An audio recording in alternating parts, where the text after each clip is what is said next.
C'est chaud d'idée pour la guérison complète et rapide de Bracha Simcha Bat Rachel. La question de Nathan.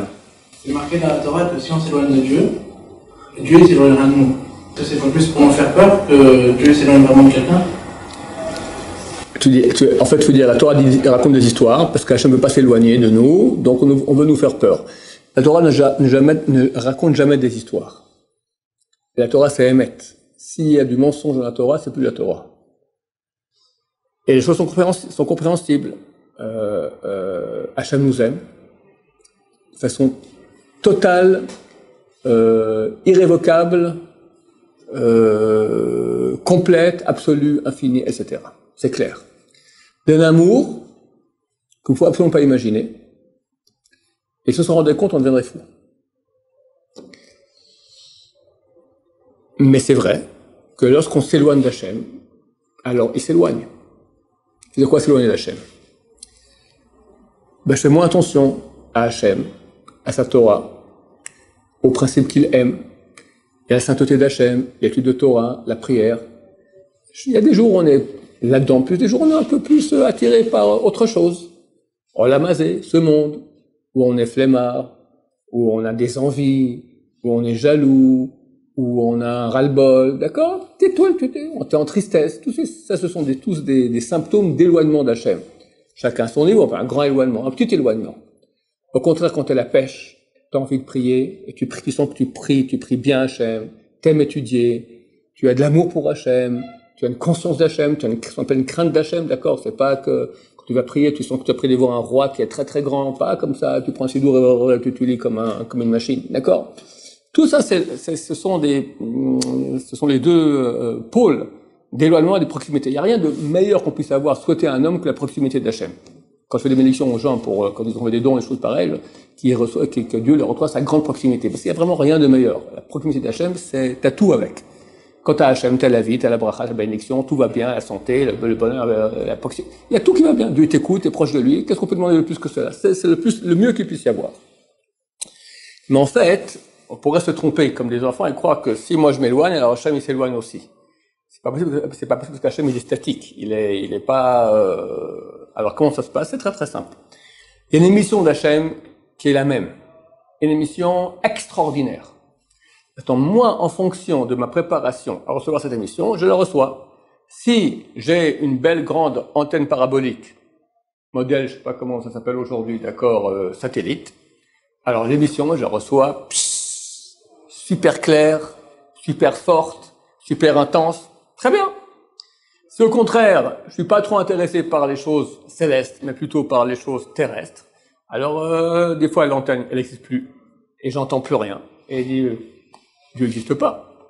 Ou bien si j'ai une petite antenne, tu sais, comme les transistors, comme ça. Alors l'émission, elle passe vaguement, mais c'est plein de brouillage, on entend absolument rien. Donc l'émission, elle est là, elle est la même pour tout le monde. Si nous, on se prépare par l'observance des mitzvot, par l'étude du moussar, par la réflexion, la conscience d'Hachem, plus on y pense, le Rambam dit qu'il faut aimer Hachem. Et il dit, c'est une chose claire, que l'amour d'Hachem n'est possible que par sa connaissance. Alors, comment connaître Hachem? Connaître Hachem, il faut réfléchir sur Hachem, il faut penser à Hachem, il faut parler d'Hachem.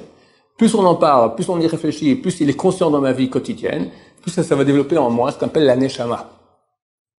En parlant une autre façon de ce que je dis, mais en termes plus kabbalistiques, on a 3 parties d'âme.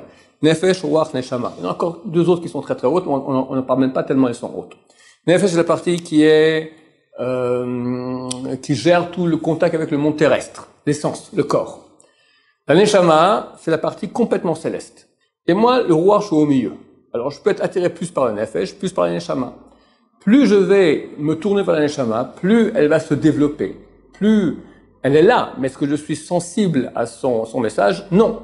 Plus je vais épaissir le câble de contact qu'il y a entre moi et ma Neshama, plus elle sera présente en moi. La Neshama, elle n'est pas en moi, elle est au-dessus, mais elle est claire. Alors plus je vais ouvrir maintenant, je vais me tourner vers elle, plus elle va éclairer mon âme, et je suis sensible à la vérité. Il y a des gens qui leur parlent un message de vérité, ils se mettent à pleurer. Puis un autre, rien. Je me souviens que je faisais les séminaires. On prouvait par A plus B que la Torah était d'origine divine. Tu vois le même discours, tu vois dans le public celui qui est touché, puis qui lui fait rien. sensible à la vérité ou complètement insensible? Ou combien il faut encore aller, encore, c'est du béton, d'accord, encore piocher dedans, tac, à la fin. Il y en a qui craquent rapidement. Et il n'y en a pas du tout. C'est quoi? C'est une sensibilité à la vérité. Donc, plus on va développer cela, Maïmonide, il a écrit un très gros bouquin en arabe. Sa grande œuvre Maïmonide, c'est Mishneh Torah. Littéralement, c'est deuxième Torah. Il a repris en compte là-bas toutes les méthodes de la Torah. On a écrit une deuxième Torah.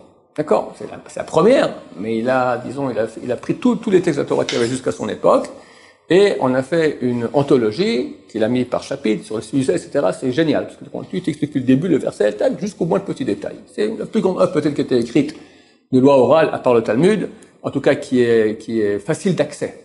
Ça, c'est en hébreu. C'est pour ça que Maïmonide, le Rambam, est très connu dans le monde juif, à cause de son œuvre Mishneh Torah. Dans le monde goy, pas du tout. Parce que les goïms ou les grands intellectuels juifs laïcs, d'accord, qui sont en affaire des lois de la Torah, c'est pas pour eux. Alors en quoi il est connu? En tant que grand humaniste, qu'il écrit aussi un grand bouquin de philo qui s'appelle Le Guide des égarés. Ce livre est écrit en arabe, il y a 3 portails, et dans le portail numéro 3, chapitre 51, il y a une note. Note. C'est la seule note qu'il y a dans tout le bouquin. Et là-bas, il explique, il dit comme ça, sache qu'il y a un câble qui va entre toi et Dieu.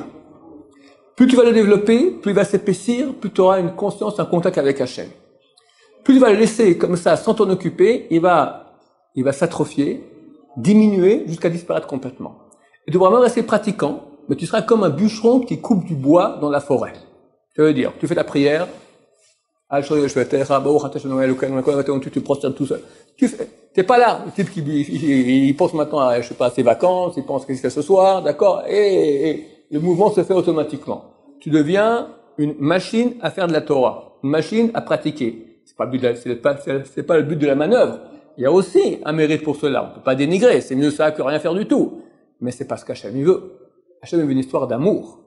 Histoire d'amour. Si l'amour dans un couple n'est pas alimenté, au bout d'un moment, il y a l'habitude qui rentre, il s'éteint, il n'y a plus rien. Au bout de quelques temps, quelqu'un dit, moi j'ai un problème pour ma femme, et ma femme, elle a un problème pour toi. D'accord? Parce que ça n'a pas été alimenté. À la plus forte raison avec Hachem. Cette partie de contact qu'on a avec Hachem qui passe par notre Neshama, il faut l'alimenter. C'est la réflexion, c'est parler ces choses-là.